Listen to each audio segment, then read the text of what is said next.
दोस्तों आज से हम एक नई सीरीज़ शुरू करने जा रहे हैं जिसके अंदर हम हरियाणा के जो क्वेश्चंस हैं, हरियाणा जीके के क्वेश्चंस हैं, उनको हम रिवीजन करेंगे।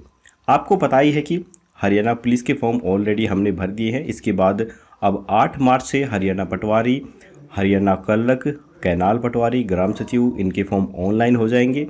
अगर आपको इनके बारे में नहीं मालूम है तो इससे पहली वीडियो में मैंने उसकी पूरी डिटेल डाल दी है, कैसे आपको ऑनलाइन करना है, क्या क्वालिफिकेशन होनी चाहिए, कितनी पोस्ट निकली हैं। आप उसे देख सकते हैं आई बटन पे क्लिक करके, या फिर इस वीडियो के लास्ट में भी लिंक दिया हुआ है वहाँ पर जाकर। तो आज से हम हरियाणा जीके पर ज़्यादा जोर डालेंगे और हरियाणा करंट अफेयर के जो क्वेश्चन हैं उनको हम कम रिवीजन करेंगे, क्योंकि जब सिलेबस के अंदर आप देखेंगे तो हरियाणा करंट अफेयर की जो क्वेश्चन है वो काफ़ी कम ही एग्जाम्स के अंदर आते हैं। 2 या 3 क्वेश्चन ही हर एग्जाम्स में हरियाणा करंट अफेयर के क्वेश्चंस पूछे जाते हैं। बाकी अधिकतर जो क्वेश्चन हैं वो हरियाणा जीके के पूछे जाते हैं। इसी वजह से हमारा ज़्यादा जोर हरियाणा जीके पर रहेगा। तो पर डे मैं आपके सामने 25 क्वेश्चंस लेके आऊँगा, मोस्टली हरियाणा जीके के ही होंगे, और 1-2 क्वेश्चंस, 2-4 क्वेश्चन उसमें करंट अफेयर्स के भी इंक्लूड होंगे। अब काफ़ी सारे स्टूडेंट सोच रहे होंगे कि सर क्या आप हरियाणा करंट अफेयर्स की वीडियो बंद कर देंगे? तो नहीं, हरियाणा करंट अफेयर की वीडियो आपको मिलती रहेंगी, लेकिन वो आपको डेली नहीं मिलेंगी, वो आपको वीकली मिलेंगी। शनिवार या फिर संडे को एक बार को मैं सेट कर दूंगा, उस बार को मिल जाएंगी। क्योंकि अब होता क्या है कि देखिए दोस्तों, एक तो एग्जाम्स में हरियाणा करंट अफेयर के क्वेश्चन भी कम ही आते हैं, ऊपर से यहाँ पर जब हम डेली हरियाणा करंट अफेयर के क्वेश्चंस बनाते हैं तो इतने इंपॉर्टेंट क्वेश्चंस उसके अंदर इंक्लूड नहीं होते हैं, क्योंकि हर रोज़ डेली की डेली हरियाणा करंट अफेयर्स के इंपॉर्टेंट क्वेश्चंस नहीं बनते हैं। वो कभी कभार बनते हैं, कोई उद्घाटन होता है या फिर कोई नई चीज़ लॉन्च की जाती है तभी कोई क्वेश्चंस इंपॉर्टेंट बन पाते हैं। तो उनको मैं वीकली जो मैं बनाऊंगा, संडे को आपको दूंगा हरियाणा करंट अफेयर की वीडियो, उसी के अंदर डाल दूंगा, ताकि सिर्फ आपको वही क्वेश्चंस वहाँ पर मिल सकें जो एग्ज़ाम्स के अंदर पूछे जा सकते हैं। इससे आपका टाइम भी बचेगा और आपकी जो तैयारी है वो और अच्छे से हो सकेगी। आप बाकी सब्जेक्ट्स को, हरियाणा जीके को और अदर सब्जेक्ट को और भी ज़्यादा टाइम आसानी से दे पाएंगे। तो हरियाणा करंट अफेयर्स हम वीक में, हफ्ते में एक बार करेंगे, बाकी पूरे हफ्ते हम हरियाणा जीके के क्वेश्चनों को रिवीजन करेंगे। मेरे हिसाब से ये वीडियो काफ़ी लंबी हो रही है, तो मैं यहाँ पे अपनी बातों को स्टॉप करता हूँ और आज की वीडियो हम शुरू कर लेते हैं और टॉप 25 क्वेश्चंस हरियाणा जीके के रिवीजन कर लेते हैं। तो यहाँ पर पहला जो प्रश्न है वो है, हरियाणा का पहला हिंदी समाचार पत्र कौन सा है? तो मैं आपको डेली इसी प्रकार से एक क्वेश्चन दूंगा, उसके 4 ऑप्शन दूंगा, कुछ समय दूंगा थोड़ा सा, उस दौरान आपको सोच लेना है कि आपका राइट आंसर क्या है। फिर मैं आपको आंसर बताऊंगा, तो आपको पता चल जाएगा कि आपकी तैयारी कितनी अच्छी से चल रही है। और अगर आपको क्वेश्चन याद भी नहीं है तो आपको याद भी हो जाएगा। थोड़ी बहुत डिटेल भी क्वेश्चन से रिलेटेड मैं आपको बता दूंगा। तो चलिए, इसका आंसर आप सोच लीजिए क्या है। तो इसका आंसर है जैन प्रकाश, बी इसका आंसर है। हरियाणा का पहला हिंदी समाचार पत्र जैन प्रकाश से निकाला गया था, जो कि दिसंबर 1885 में प्रकाशित किया गया था। हरियाणा के पहले हिंदी समाचार पत्र के जो संपादक थे वो जियालाल जैन थे। इसके बाद है, अष्टाध्यायी के रचनाकार कौन थे? तो ये थे पाणिनि, ये हमारा आंसर हो जाएगा। पाणिनि संस्कृत भाषा के सबसे बड़े व्याकरण हुए हैं। इनका जन्म तत्कालिक उत्तर पश्चिम भारत के गांधार के अंदर हुआ था। इनके व्याकरण का नाम अष्टाध्यायी है, जिसमें 8 अध्याय और लगभग 4 सहज सूत्र भी हैं। इसके बाद है, उत्तरी भारत में पहली बार कहाँ पर सैरोगेसी तकनीक से अच्छी नस्ल के दुधारू पशुओं को जन्म देने के लिए लैब स्थापित की जा रही है? तो ये की जा रही है हिसार के अंदर, बी हमारा आंसर हो जाएगा। हिसार के लाला लाजपत राय पशु चिकित्सा एवं पशु विज्ञान विश्वविद्यालय यानी कि लुआस के अंदर सैरोगेसी तकनीक से अच्छी नस्ल के दुधारू पशुओं को जन्म देने के लिए लैब स्थापित की जा रही है। देश में हरियाणा तीसरा राज्य है जहां पर पशुओं में नस्ल सुधार के लिए सैरोगेसी तकनीक अपनाई जा रही है।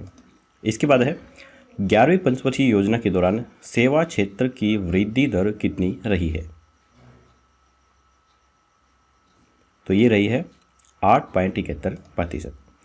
भारत में 11वीं पंचवर्षीय योजना की समयावधि 1 अप्रैल 2007 से 31 मार्च 2012 तक है।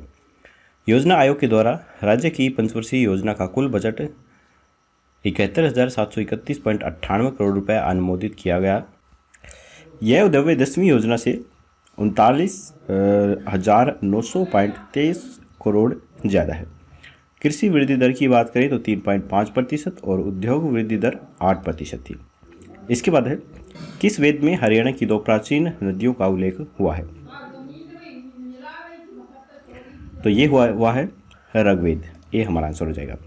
सरस्वती एक पौराणिक नदी है जिसकी चर्चा वेदों में भी है।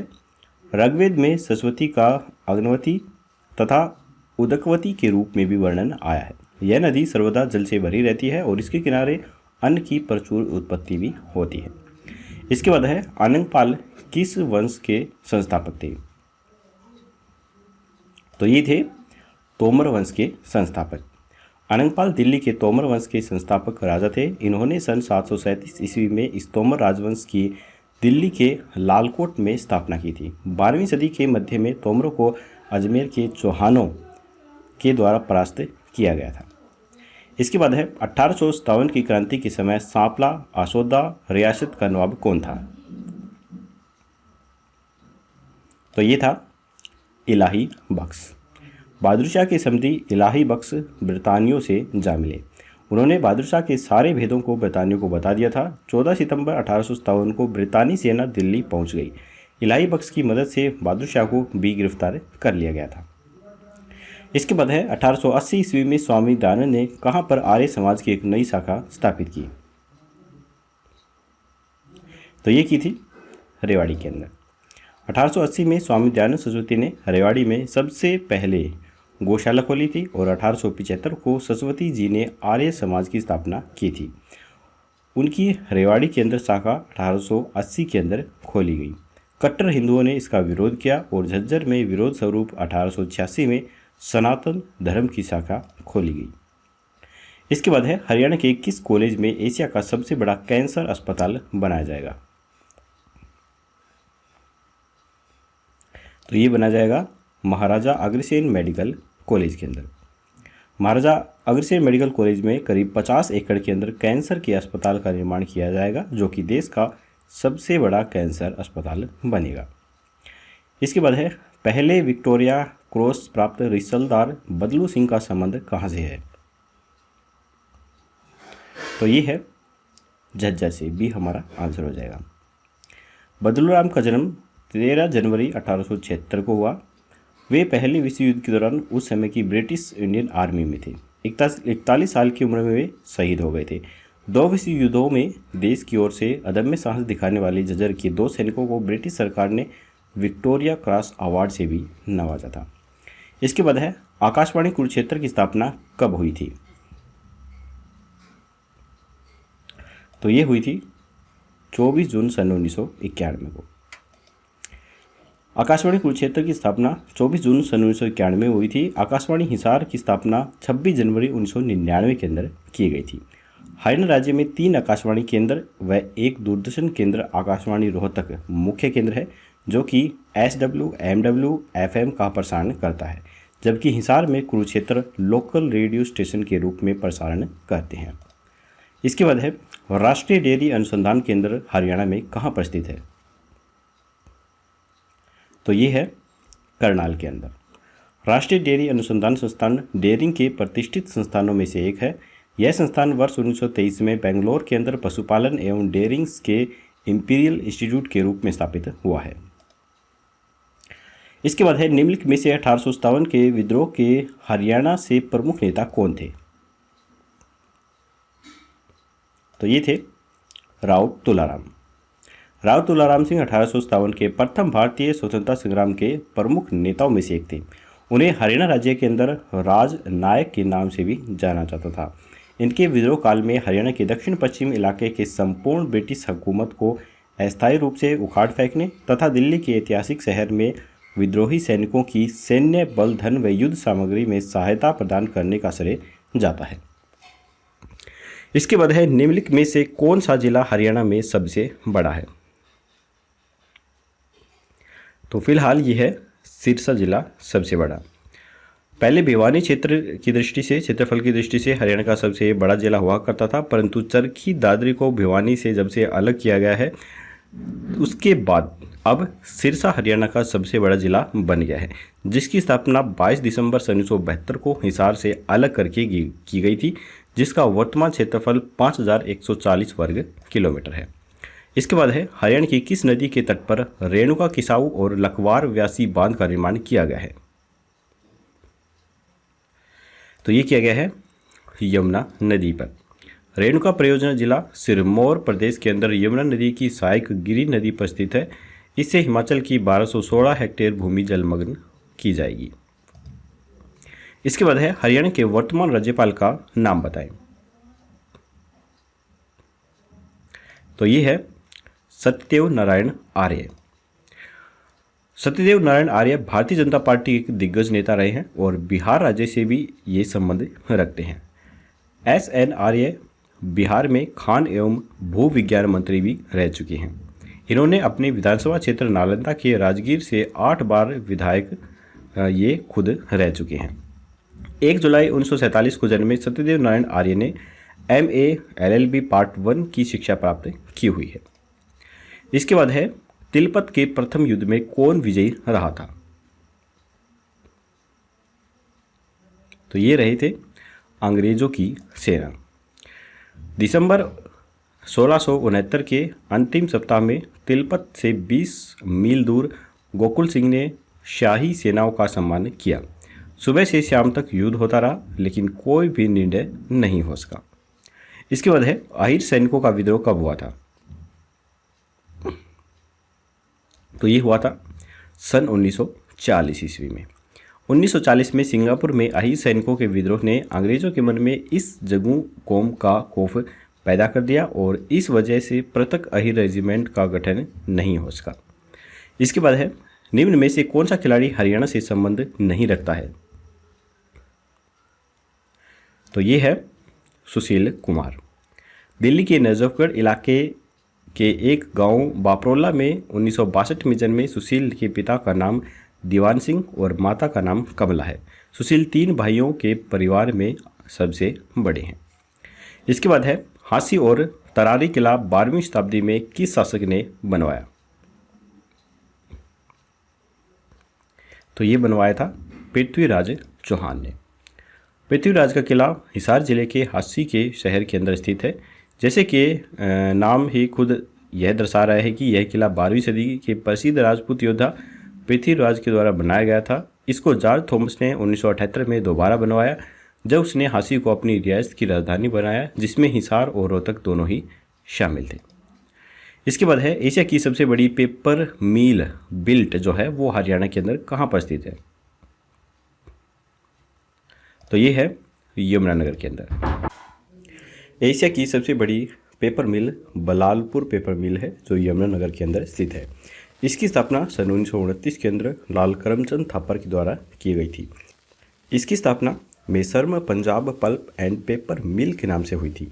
यह हरियाणा की ही नहीं बल्कि एशिया की सबसे बड़ी पेपर मिल है। इसके बाद है हरियाणा में कितने उपमंडल हैं? तो हरियाणा के अंदर 74 उपमंडल हैं। अगर हम जिले की बात करें तो 22, मंडल की बात करें तो 6, उपमंडल 74 और तहसील 93 और उप तहसील 50 है। इसके बाद है भारत केसरी व हिंद केसरी का खिताब किस खिलाड़ी ने हासिल किया था? तो ये किया था मास्टर चंदगीराम ने। हरियाणा के जिला हिसार के सिवाई गांव में 9 नवंबर 1937 में जन्मे चंदगीराम शुरू में कुछ समय के लिए भारतीय सेना की जाट रेजिमेंट में सिपाही रहे और बाद में स्कूल टीचर होने के कारण उनको चंदगीराम भी कहा जाने लगा था। 70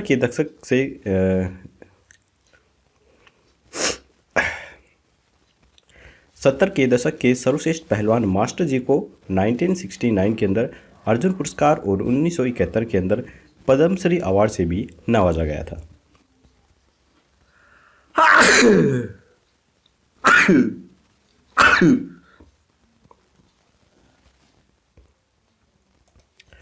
इसके बाद है पानीपत की दूसरी लड़ाई कौन से सन के अंदर लड़ी गई थी? तो ये लड़ी गई थी 1556 में। पानीपत की पहली लड़ाई 1526 और दूसरी 1556 में और तीसरी 1761 में लड़ी गई थी। पानीपत का दूसरा युद्ध 5 नवंबर 1556 को उत्तर भारत के हिंदू सम्राट हेमचंद्र विक्रमादित्य और अकबर की सेना के बीच पानीपत के मैदान में लड़ा गया था। अकबर के सेनापति खान जमान और बैरम खान के लिए यह एक निर्णायक जीत थी। दिल्ली से हरियाणा के किस जिले तक रैपिड मेट्रो रेल शुरू करने की मंजूरी मिल गई है? तो ये मंजूरी मिली है हिसार के अंदर। अब दिल्ली दूर नहीं है, अब हिसार से दिल्ली तक महज 1.5 घंटे के अंदर पहुंचा जा सकेगा। हिसार से दिल्ली की दूरी 170 किलोमीटर है और अभी ट्रेन से दिल्ली जाने के अंदर करीब 4 घंटे का समय लग जाता है। यह सफ़र 4 घंटे के बजाय जल्द ही 1.5 घंटे के अंदर तब्दील हो जाएगा। रेलवे ने हिसार एयरपोर्ट से स्पेशल रेल लाइन बिछाने की DPR जो प्रोजेक्ट है उसको मंजूर कर लिया है।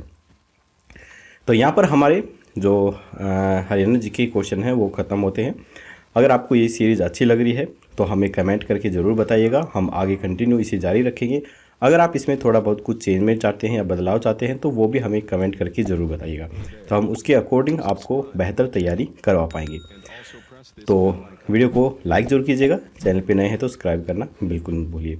और हमारी हरियाणा करंट अफेयर की वीडियो आपको वीकली मिलने लगेंगी, शनिवार या फिर सैटरडे या फिर एतवार को आपको मिलेंगी, तो उन्हें भी देखना बिल्कुल मत भूलिए। तो चलिए फिर मिलते हैं ऐसी ही कोई नई वीडियो के साथ, तब तक के लिए जय हिंद जय भारत।